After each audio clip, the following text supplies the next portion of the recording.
And I'm going to begin with a bold prediction. At least one of you is going to change the world.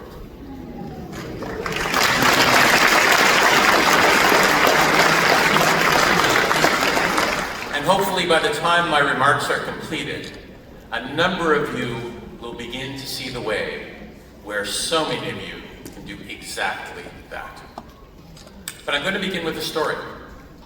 The story of a young man, no older than you, with long brown hair and a shaggy socialist beard, a green knapsack that by the end of law school was torn to bits, but which was probably his prized possession.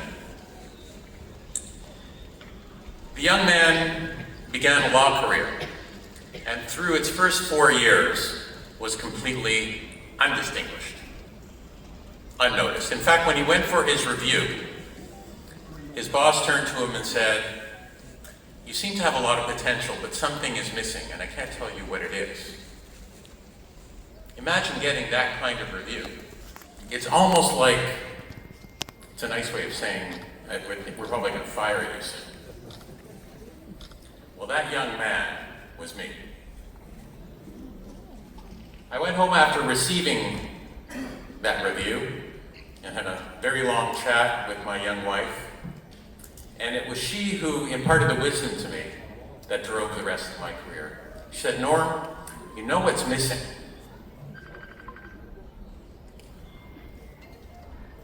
Initiative. You're lacking initiative.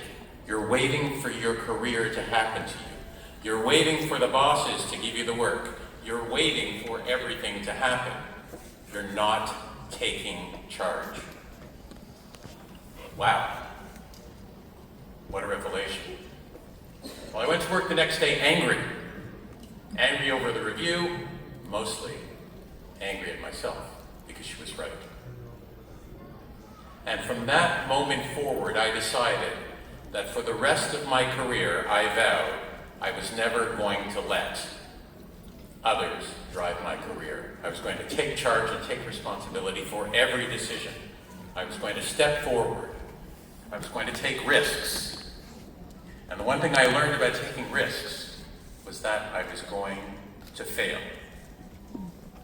Now, I don't know how many of you follow tennis, but one of the greatest tennis players of all time is a fellow by the name of Roger Federer. He won many, many, many championships. In fact, he won 80% of the matches he played professionally over the course of his career, with lots of championships to follow. But he points out that if you counted the number of points in all those sets that he played, he only won 54%, meaning he lost 46% of the points in all the matches that he won. And he uses that as an indication that unless you are prepared to accept that you are going to fail and that you're going to learn from your failure, you can't possibly succeed. And the flip side of that is failure needs to be your friend. And it's a lesson that I learned. There was no way I was going to go from indistinguishable lawyer to someone who was described a few minutes ago as somebody I never could have imagined without trying all kinds of things I didn't know how to do. Sticking with them, showing grit and determination, the kind of grit and determination that's gotten you to this day. This day isn't an ending date for you. This day is a new beginning. And yeah, it is going to get harder.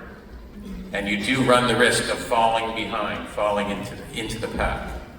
But if you push yourselves, if you determine that you're going to learn and that failure is a good thing, it was a good thing for Roger Federer, it was a good thing for Norm Bacall, it is going to be a good thing for you. It is going to push you to learn how to do things that you don't know how to do today.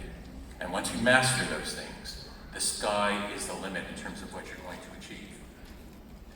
The one other point that I want to make and that you need to remember is that you can't do it alone. None of us can. I certainly couldn't. I relied on mentors and teachers along the way.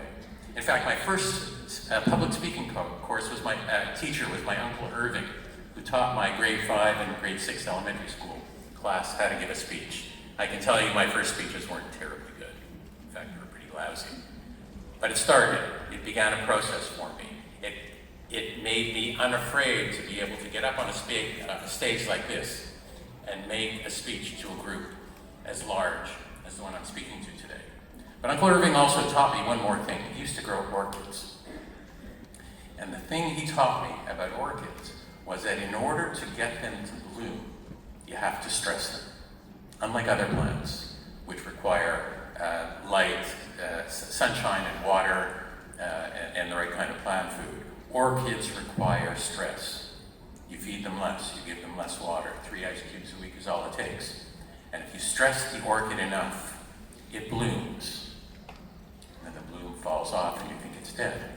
And you cut off the stems and you stress it again. And 6 months later, you get a new bloom.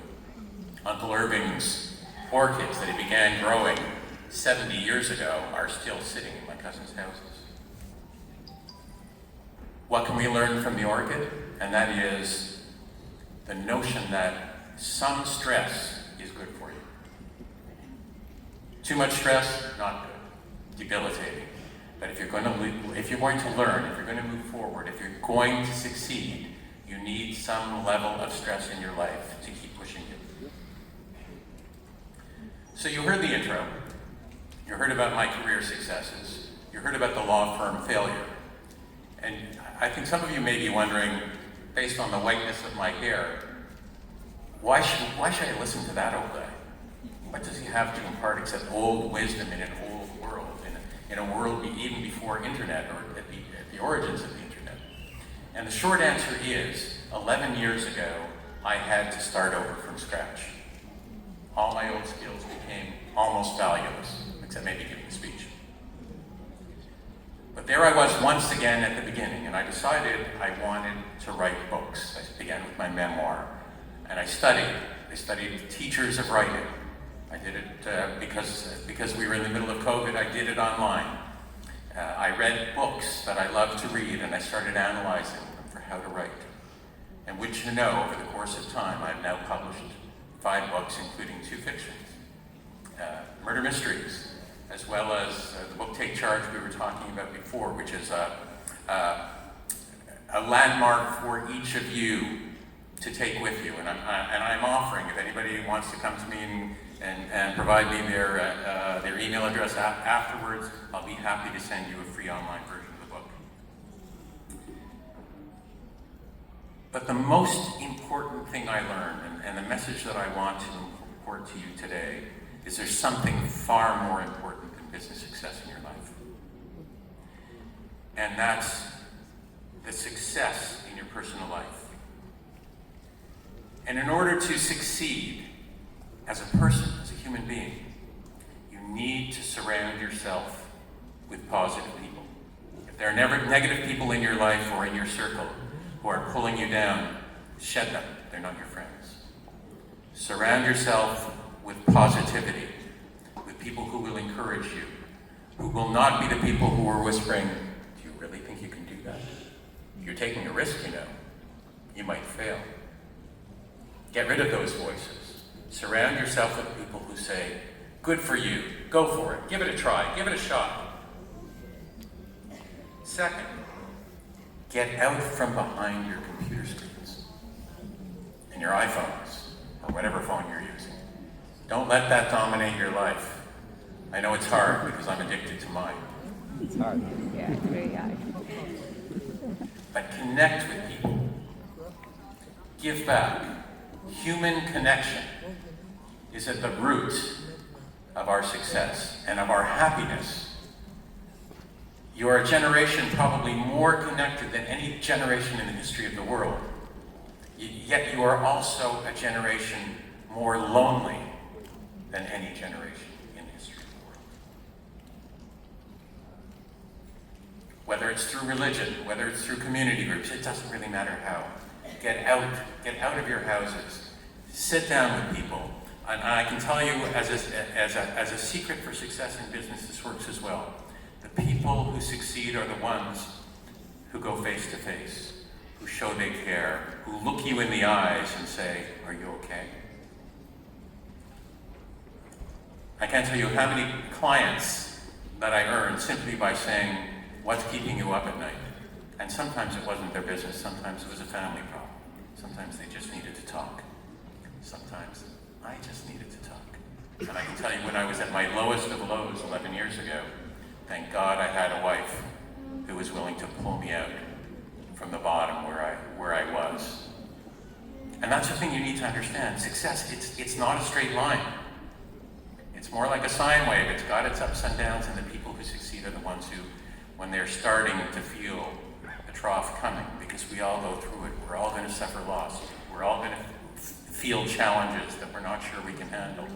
When you get there, you need to be surrounded by people who will listen to you and who will help pull you out. The final point I'll make is, wherever you can, show kindness. Being human is about being kind, showing people you care. And the more you give, the more your heart will fill with love. And if you follow those simple concepts and if you adopt them to your daily life, what you will find is you are all going to change the world.